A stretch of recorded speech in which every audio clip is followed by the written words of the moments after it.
think about it from a brand deal perspective. Say you guys paid me $1 million to talk about whatever thing it is, like this Yeti mic, this company, I'm not calling them out, but to talk about it, and I promote it, everybody buys it. And then I actually in my real life don't give a rip about it. And I just take the money and I'm out. People don't usually know. They don't know. They're just like, well, he just got paid a bunch of money, but they don't know how much I got paid. They don't know any of that.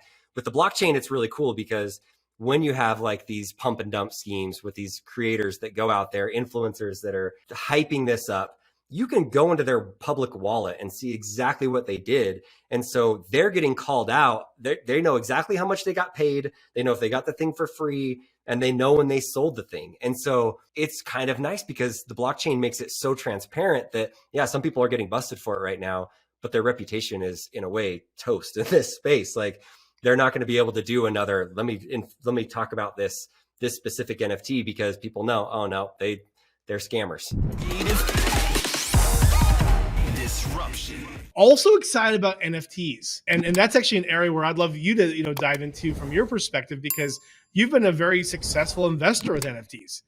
Where do you think the future is when it comes to NFTs? Man, it is so early, but it is so fun. I mean, on the surface, a lot of people are so mad about NFTs and they don't like them because right now, a lot of the utility and a lot of the use for them in the real world is a little limited.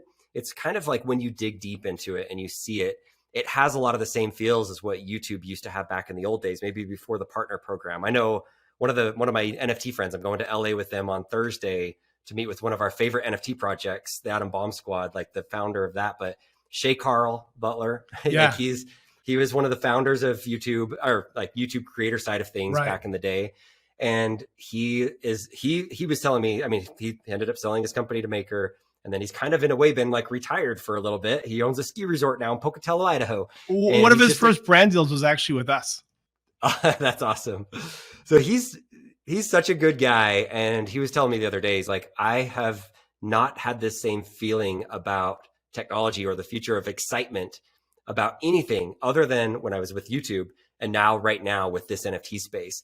And he said it was there's some of the similarities that I like is that he said back when he was doing, and this was like 2009, 2010, whatever it was, before they had a partner program, he said his neighbors and his family were so like embarrassed. Like, I can't believe you would make these dumb videos on the internet and you think you're going to be some famous person or something.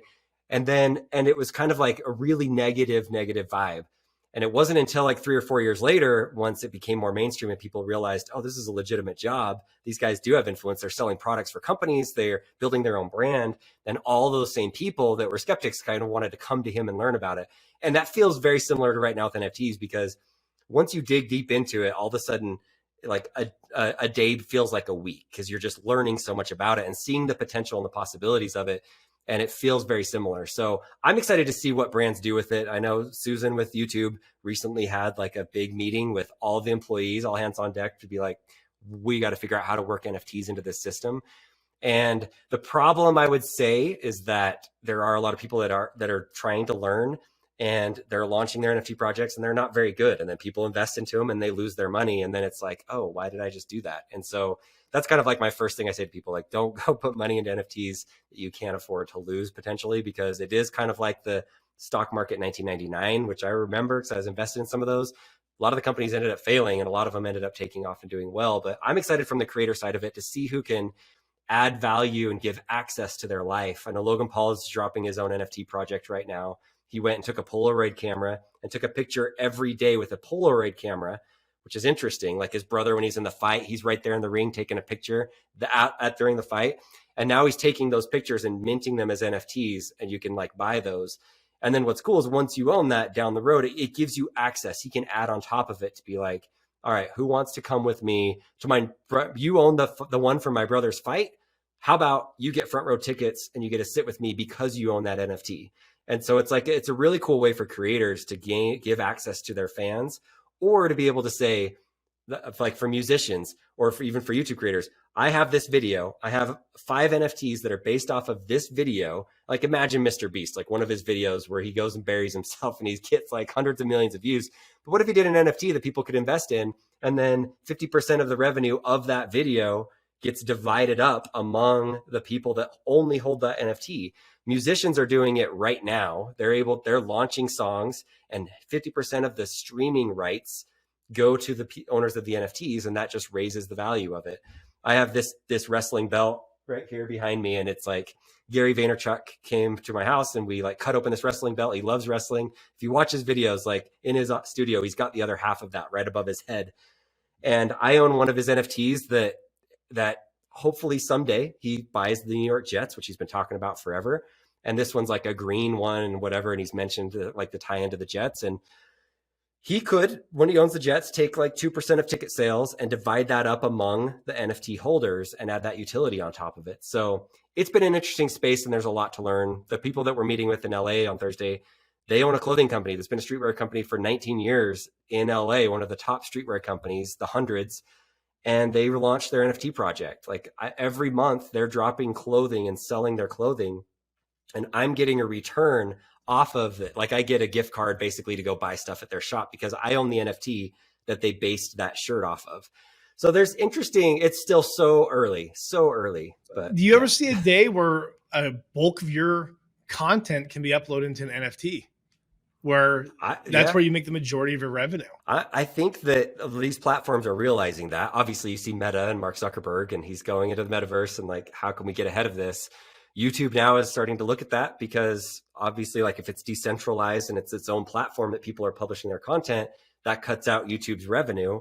So it is smart for YouTube to look at it. Is there a way that we can integrate this into it? So instead of going off platform and creating whoever creates whatever next thing they're going to create, they stay here, and people that own the NFTs for the videos do make money off of it. So I hope some of the companies can figure that out a little bit and get it working the right way, but still super early. But it is fun to see where that's going right now. You know, we should like hire a team of lobbyists and figure out how to make sure that fractioning becomes more and more legal in the future, because that to me is what's most exciting about the potential of blockchain and NFTs, where 1 million people can own the same series or the same, content. Imagine what will happen with music. It's going to be very difficult, I think, for labels to stay relevant when you have these creators or music creators that have hundreds of millions of followers that realize, wait, I can just be in this with my audience and work with them directly. I can own the community. I can own, the IP 100%, and I can also figure out and be much more empowered in how I do things my way. I think that's going to be really interesting because it's probably going to be the next wave where creators, will be that much more free and that much more empowered to create the way that is the most authentic to them. And you look at these music creators that have over 200 million followers.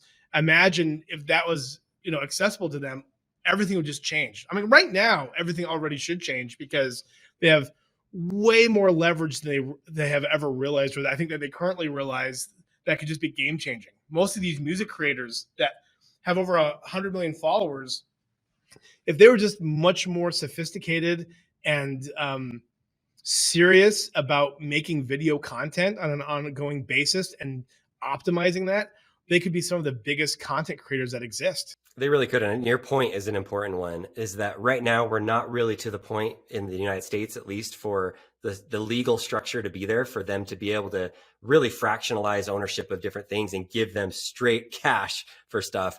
And it kind of reminds me of when over the years I've owned Tesla cars since 2016.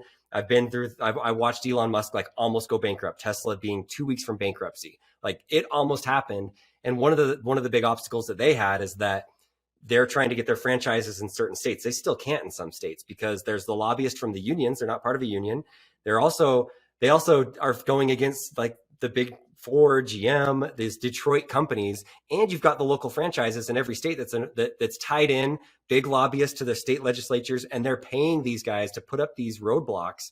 And it finally got to the point where Teslas became a cool enough car. They sold enough that the traditional manufacturers are like, okay, we're going in on this and we're trying. Like, yeah. So anyway, it kind of reminds me a little bit with the NFT space is that you have a lot of people that have a lot of incentive for the fractionalization to not happen, to have this revenue share to not happen, have it regulated like a security, like a stock.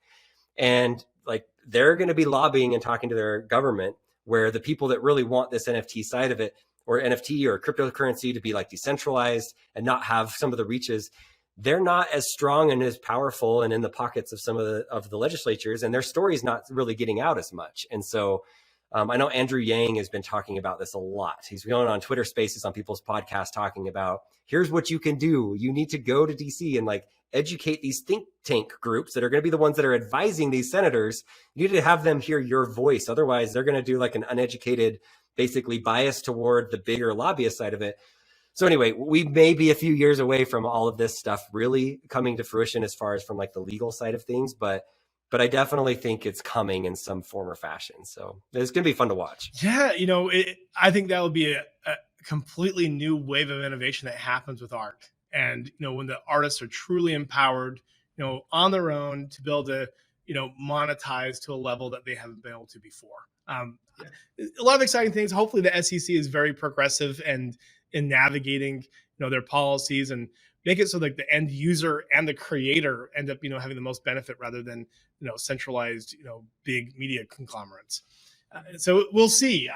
I'm optimistic that these types of things could happen, because I think this is what everyone wants. And as the barrier of entry becomes more simple, and it's easier, to work with blockchain and NFTs, it's going to be very interesting to see what happens.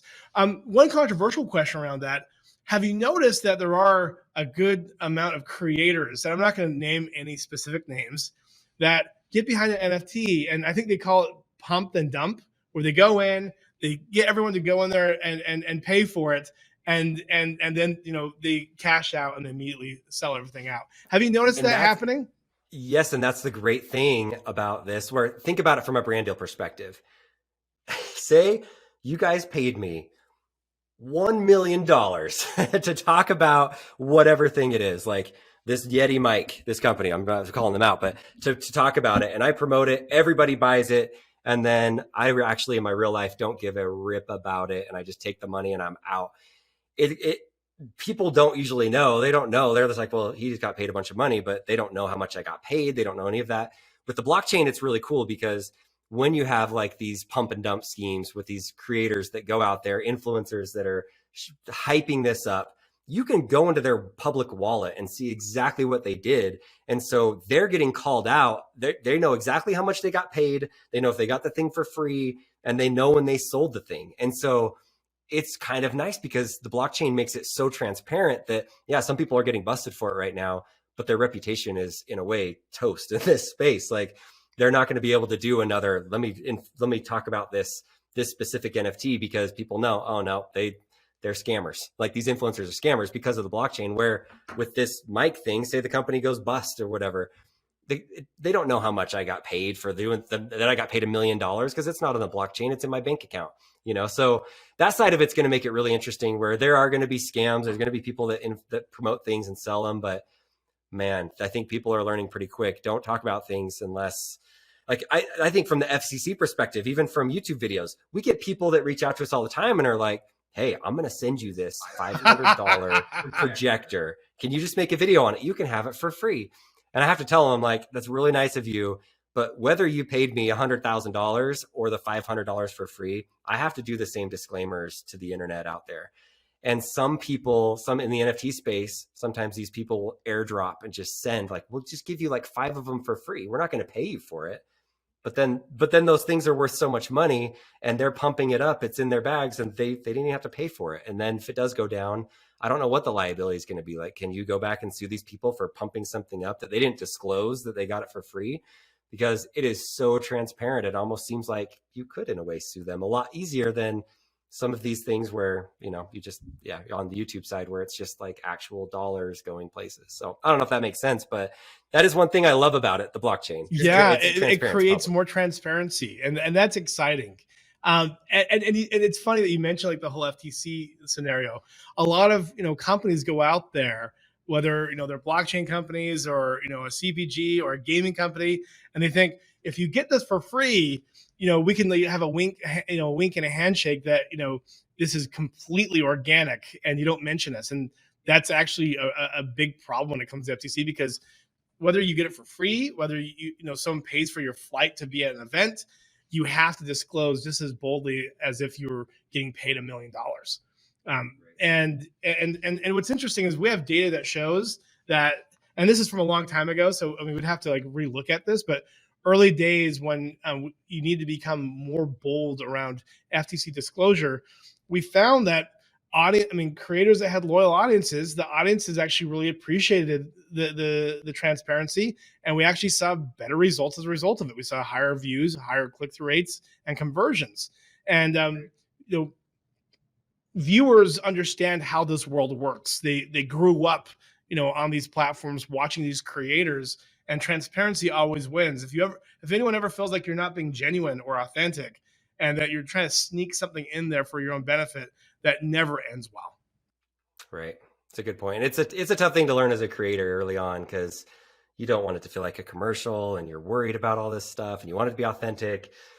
But at the same time, if you want to be a long-term creator and make it in this space and not get sued by the government, then how about you just be transparent and clear? And you're right. I have seen times where I'm like, man, this feels so sponsored, but I'm transparent about it. I say it, and it actually does well, and the videos perform well. Like some of the brand deals I've done where they give me tons of talking points and a very clear intro and a very clear outro. Like I feel like, and then sometimes those videos have actually done very, very well. I thought I was going to kill the video because of the sponsor, and it didn't. So like Philip DeFranco, I watch him all the time, and he's just like, and today's sponsor is this. And it's like almost every video, and you get used to it and you know it. And I'm sure he gets some conversions. Otherwise people wouldn't be continuing to sponsor his stuff. His channel definitely converts, and so does yours.